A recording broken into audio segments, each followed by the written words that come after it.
penuh dengan tanjakan-tanjakan batin yang harus dilalui, sehingga mencapai ilmu tauhid adalah ilmu tertinggi di dalam Islam yang dikenal dengan mengkaji Tuhan. Ilmu tauhid adalah mengutamakan rumus ketuhanan daripada rumus agama. Kenapa demikian? Karena agama sudah maujud dari tauhid. Sudah maujudnya. Wujudnya agama adalah ilmu. Untuk mendapatkan perjuangan-perjuangan yang dilalui itu, ada hal yang penting yang harus kita perhatikan di dalam menjalankan perjuangan-perjuangan mengenai pengamalan, pemahaman dan kekuatan-kekuatan Allah yang akan menjadi tajalli bagi kita. Banyak jemaah yang mengalami mujahadah itu dengan alasan gangguan. Apa yang dikatakan gangguan tadi? Ada yang mengatakan pemahaman kadang bagus, kadang hilang, kadang kuat, kadang lemah, kadang lupa, kadang ingat. Banyak alasan daripada ilmu. Ini disebabkan oleh apa terjadinya persoalan-persoalan perjalanan tauhid itu? Hanya penyebabnya yaitu menuju 4 makom Islam itu kita mendapatkan gangguan yang sangat serius, sehingga kita tidak mampu mencapai apa yang diarahkan oleh guru. Kalau diarahkan kepada hal yang hakikat, hal yang prinsip, hal yang ma'rifat, itu kita sendiri tidak punya kemampuan itu. Tetapi kemampuan Allah yang ada di diri kita itu menjadi suatu persoalan. Kita contohkan apa? Jalan-jalan untuk menuju ilmu tauhid itu mengalami suatu masalah, yaitu berhadasnya pandangan batin kita. Kalau pandangan batin sudah berhadas, dia tidak mampu mencapai apa yang diamanahkan oleh kajian. Ini masalahnya di situ. Pandangan batin ini yang disebut dengan an-nuru. An-nuru itu adalah batinnya penglihatan atau batinnya pandangan. Untuk mencapai makom tauhid, syariat, hakikat, tarekat, ma'rifat, kenapa kita tidak mampu? Karena gangguannya adalah pandangan diri, pandangan batin itu berhadas.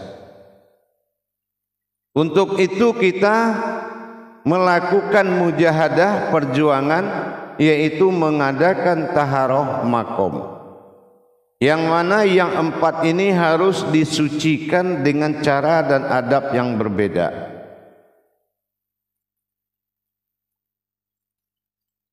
Ini adalah penentu pintu gerbangnya ma'rifat. Kita tidak bisa bermakrifat kepada Allah kalau pandangan batin itu, batin yang ada dalam pandangan tersebut yang dikatakan batin an-nuru itu berhadas. Apa hadasnya? Kita melihat yang Allah tidak suka dengan apa yang kita lihat selama ini. Kita melihat yang Allah tidak ridho, itu hadas. Akhirnya semakin banyak yang kita lihat Allah tidak suka, pandangan batin semakin melemah. Dari ainul basirah melemah jadi basirun, akhirnya tinggal basar saja untuk melihat yang nyata-nyata aja. Ini disebabkan oleh gangguan hadas dari batin penglihatan, dinamakan an-nuru. Jadi an-nuru ini batinnya sama seperti wujud subah. Dia juga mirip dengan kodrat air subah yang seperti air bening, seperti embun di pagi hari di atas rumput. Itu ada dalam pandangan. Untuk itu kita wajib membersihkan pandangan tersebut. Kenapa? Karena itu kuncinya. Biar juga kita paham, tapi kita tidak mampu pandangan itu mencapai, maka kita tetap aja tidak bisa. Meskipun kita tahu apa kajiannya, tapi tajalinya kita nggak bisa.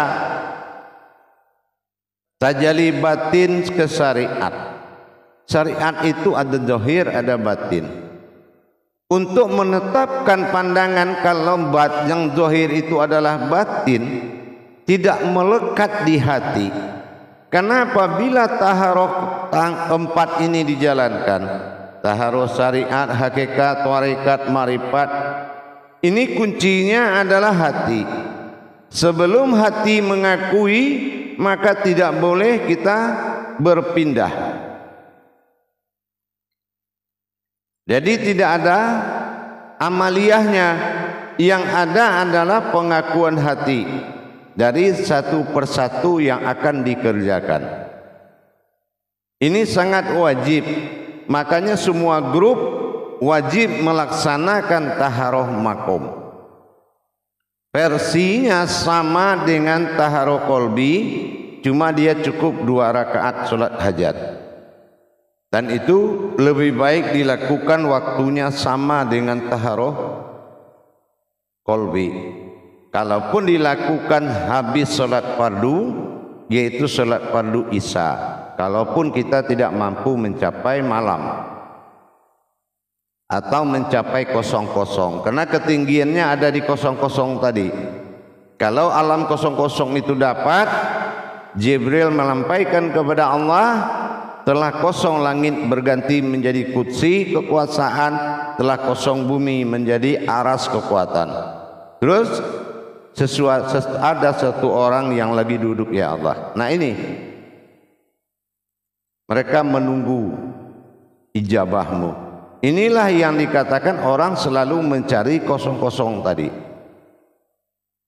Karena hanya kita sendiri yang ada lagi, semua sudah kosong. Nah, di saat kita melakukan tanpa kita sadar, jam 00 itu kapan masuknya. Yang penting mulainya tetap sebelum jam 12. Untuk itu para jemaah sekalian yang dirahmati Allah, kita akan melaksanakan dan wajib melaksanakan taharuh makom. Tidak ada pengecualian. Itu wajib. Mana yang didahulukan silahkan. Lihat aja di mana lemahnya kita. Dan dia tidak perlu berurutan. Tapi kalau ingin berurutan, syariat, hakikat, tarekat, marifat boleh-boleh saja. Tapi kalau tidak berurutan juga tidak apa-apa, tapi dilaksanakan semuanya dengan benar. Melaksanakan di sini bukan hanya sekedar melaksanakan, tetapi harus diakui oleh qalbi kita. Hati kita harus mengakui kalau benar kita sudah betul-betul mendapatkan dan mengakuinya, baik dalam kehidupan sehari-hari, baik dalam fokus, berarti kita sudah boleh berhenti dan dimulai kapan ada gangguan. Bermasalah di bidang tarekat, maka kita akan mengerjakan di bidang tarekatnya. Untuk itu kita setelah 10 menit kedua, season kedua nanti kita akan merekam cara pelaksanaan di HP masing-masing. Untuk wawasan saya rasa mungkin sudah paham, tetapi untuk keterangan dasar 4 perkara ini akan saya sampaikan. Yang pertama menuju yaitu pembersihan daripada makom pandangan syariat. Bagaimana kita membersihkan batin syariat tadi, batin pandangan? Disucikan batin pandangan ini dengan air subah dan melihat syariat itu sampai tembus bahwasanya jasad itu digerakkan oleh rohani. Jadi kesadaran itu sudah diakui hati kita. Berarti kalau sudah diakui, baik pun kita melihat kemanapun sehari-hari, kita sudah melihat bahwasan manusia bergerak itu adalah gerakan rohani. Nah gitu. Yang kedua hakikatnya. Kalau hakikat itu rasa. Jadi kita mengerjakan bagaimana kita mendapatkan rasa dari tujuan hakikat tadi, yang kalau hakikat ini dia mirip dengan an'am. Tapi pandangan ini harus mendatangkan rasa. Nah gitu. Apa rasa ini? Suatu kesenangan, keharuan, atau rasa ini sampai menuju jasad? Apapun berbentuk rasa, ini adalah tujuan akhir dari hakikatnya.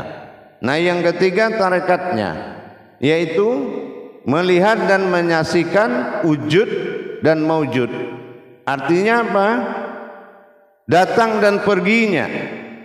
Nur lenyap ke dalam zat, zat lenyap ke dalam batin, batin ada dalam sukun, kosong. Naikkan lagi napas, dari batin wujud jadi zat menjadi rohani, dan zat maujud menjadi nurani, sempurna seperti tubuh panapilah. Dan itu sampai lincah pandangan itu dengan subhanallah, subhanallah, subhanallah. Bersihkan pandangan itu.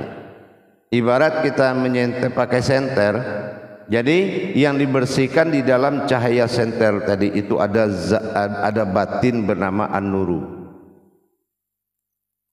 Nah di ma'rifatnya nanti ini adalah pengakuan mutlak.